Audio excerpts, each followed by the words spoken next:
Hi, this is the Dakar, stage 4, first marathon stage.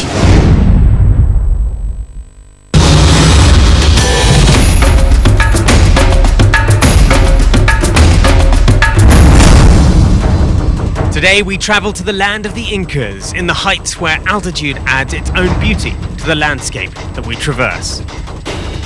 And the word of today is marathon, a huge loop on open, fast and confusing high altitude plains around Jujuy, returning to a bivouac with no assistance for all the classes. Clear skies are a welcome relief from the theme of the opening 3 days, that of unmatched rain.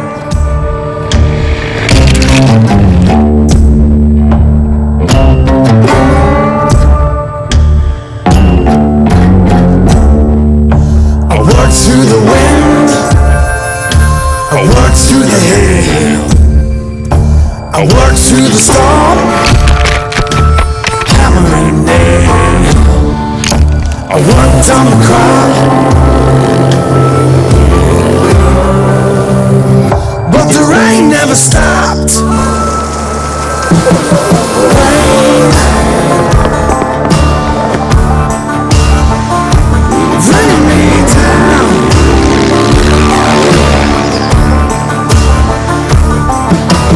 Rain, bringing me down.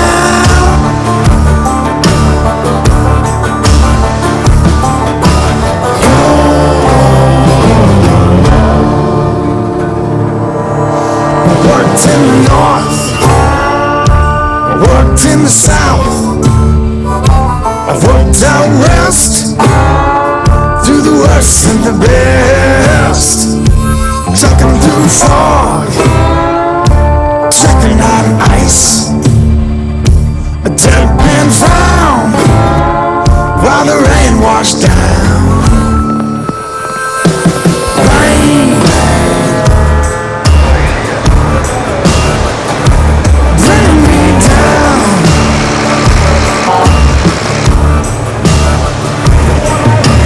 Rain, bringing me down.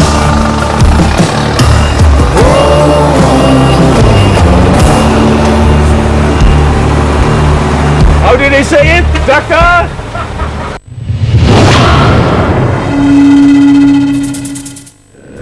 Previously in the bikes, Honda has started to show they mean business, but Bereda lost the stage with a speeding penalty. Is he worried about small mistakes starting to creep in?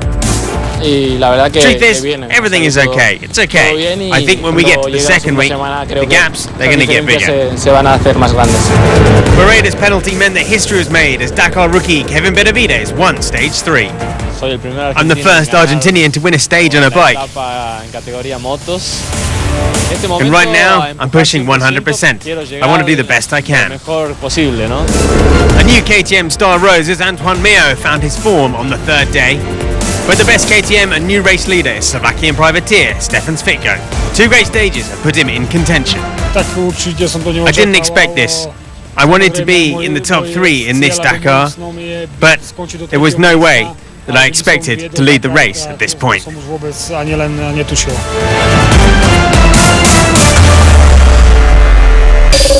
The marathon stage means that the tyres of all the bike competitors need to be marked to make sure everyone adheres to the rules of parc fermé between stages.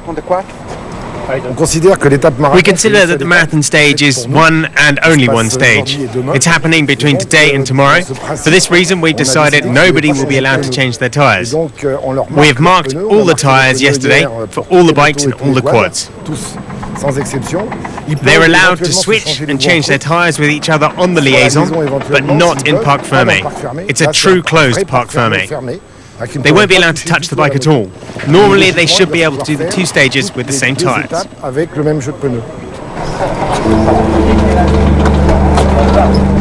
Not just a marathon, but here we go with the first real navigational test as the bikes climb the mountains to the plateaus and salinas around Jujuy. Marathons often mean earlier starts, though the bikes are normally underway before dawn breaks. It was a relief for the riders to get out of the sodden bivouac and head out to the drier paths ahead.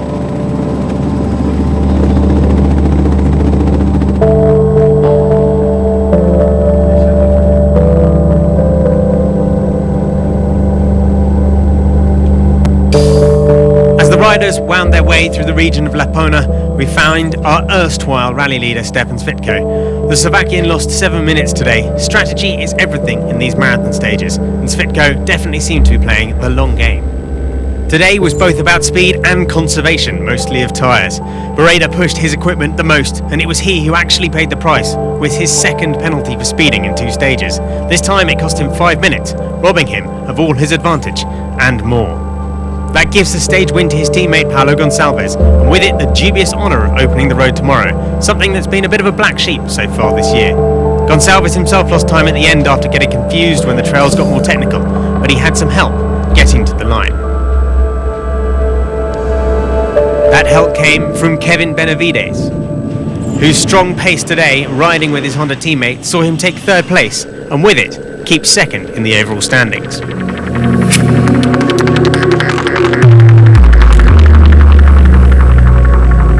After being passed by Gonçalves earlier, Benavides was there to help the factory rider when it got tougher towards the end of the stage.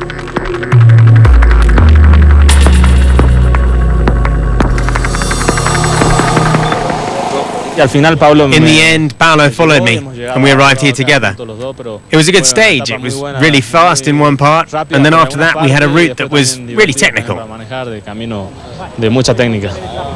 There's a new addition to the Honda squad we've yet to mention, Ricky Brabec, winner of the 2014 Baja 250, 500 and 1000, and he's used to going flat out for miles.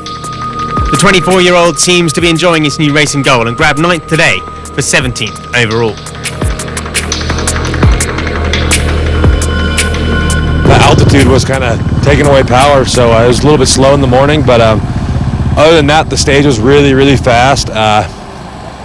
Dusty too. For how much rain we got yesterday, it's pretty dusty up here today, so other than that, I did pretty well. The bike's still good for tomorrow. Today's marathon, so tomorrow we're going to go back at it and keep pushing towards podium. There was drama today for Enduro World Champion Pierre-Alexandre René, as he had a nasty crash in the last few kilometres of the stage. A head injury that saw him lose consciousness resulted in a trip to hospital, so today is where his Dakar debut ends. In a corner somewhere near the end, I found him unconscious, and I was really scared. After 3 or 4 minutes, he woke up, and then we had to wait for the helicopter. It was a good day until the crash of Pella. Laia Sanz will of course get her time back after helping René. Antoine Mio backed up his showing from stage 3, proving that a high start position can make a big difference. He'll keep that for the second leg of the marathon after finishing 6th today. His teammate Toby Price seems to have fixed his GPS issues from stage 3 and moved up the timesheets as the day wore on, from 13th to 5th at the line. Price, like all the KTMs, was playing to conserve his tyres for tomorrow. A loss of 4 minutes on Gonçalves is not too drastic at this stage.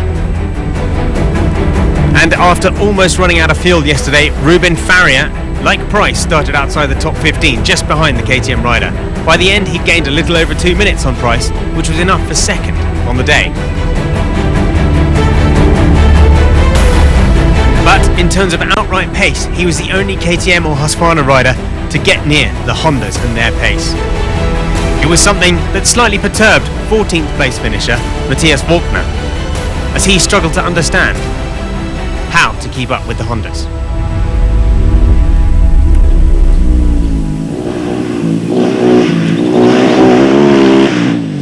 I'm a little bit upset because I'm looking for answers as to why I lost the 8 minutes. I've always checked my speed with the GPS, so maybe I've missed something. But for sure, for the moment, I've no idea why I've lost that time on everybody else.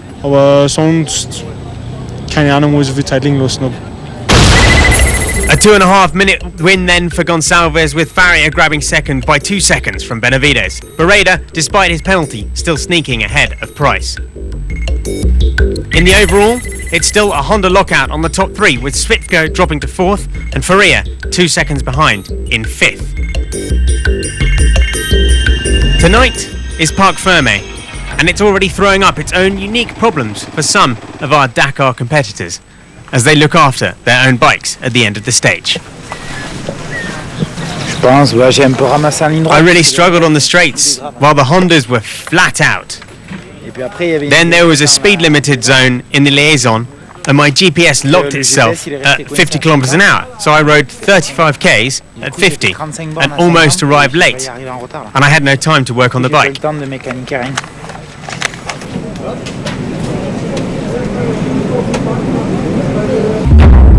Brian Baragwanath had a fantastic start to the Dakar Rally, but today was difficult for the South African, losing 41 minutes after stopping just after the start. He lost time to the overall leader, Ignacio Casale, who was leading the category as he left Jujuy this morning. He's still leading the race by 12 minutes over Medeiros, but he lost time today with third place. New boy Alexis Hernandez had another fantastic day. He finished the stage in second position. But it was Marcos Patronelli who put the hammer down today. The 2012 and 2013 winner got the best time of the day. Despite that, he's fifth overall, 17 minutes and 50 seconds behind the leader, Casale.